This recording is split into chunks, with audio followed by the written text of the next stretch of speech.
مایک پۆمپیۆ وەزیری دەرەوەی ویلایەتە یەکگرتووەکانی ئەمریکا مەبەستی گەمارۆ نوێیەکەی سەر کۆماری ئیسلامی ئێران بەوە ڕاگەیاند دەیانەوێت ئەو وڵاتە بە سیاسەتەکانیدا بچێتەوە و هەژمونی سیاسی و سەربازی بەسەر وڵاتانی خۆرەڵاتی ناوەڕاستدا نەیەڵن و بیگەڕێننەوە بۆ ناو سنوورەکانی خۆی. ئەگەر ئەمریکا لە کاتی جەنگی ساردا چەکی گەمارۆی لا دژی وڵاتانی بلۆکی کۆمۆنیستی بەکارهێنابێت لە دوای هەرەسی ئەو بلۆکە ئەو چەکەی لا دژی هەموو وڵاتانە بەکارهێناوە کە نەیانویستووە بچنە ژێڕکێفی هەژمونی سیاسی و ئابووری خۆراوا بەگشتی و ویلایەتە یەکگرتووەکان بەتایبەتی ئەوەش بۆ بێهێزکردن و بە چۆکداهێنانیان.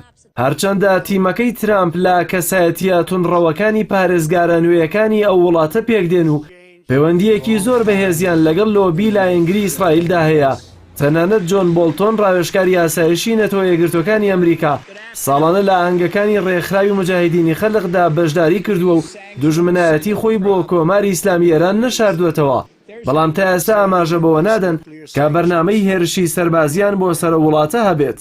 باوەکو میدیای لایەنگریان بەو ئاڕاستەیەدا هەندەدەن کە ڕوودانی جەنگ نزیک نیشان بدەن بۆ ترساندنی ئێران و هاوپەیمانەکانی.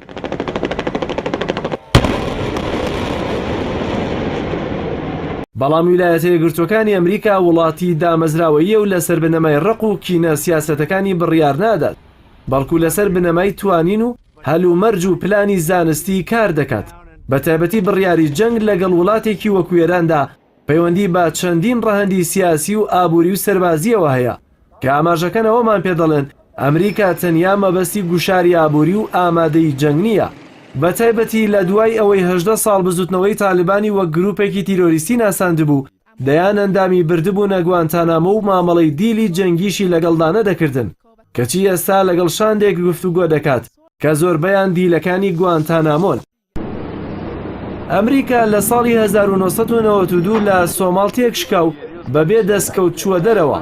لە ساڵی 2001دا ئەفغانستانی داگیر کرد، بەڵام ئەو دەیەوێت لە وڵاتە پاشەکشە بکات بەبێ دەستکەوت، بەڵکو ئاماژەکان بۆ ئەوەن ڕادەستی بزوتنەوەی تالیبانی دەکاتەوە. لە عێراقدا پرۆژەی ڕووخاندنی ڕژێمی سەدام وڵاتێکی تایفی و وێرانەی لێکەوتەوە. هەموو وڵاتانە ئاماژەمان پێدان لە ئاستێکدا نەبوون بتوانن ڕوبەڕووی تەکنۆلۆژیای سەربازی ئەمریکا ببنەوە. بۆیە لەم کاتەدا کە ئێران هەژمونی سەربازی و سیاسی بەسەر وڵاتانی خۆرەڵاتی ناوەڕاستدا زۆر بەهێز و بەرچاوە، ئەستەم ئەمریکا بتوانێت جەنگێکی بەرفراوان لە ئاسیای بچووکەوە بۆ دەریای ناوەڕاست و دەریای سوور و دەریای عەرەبی و کەنداوی فارسەڵ گیرسێنێت.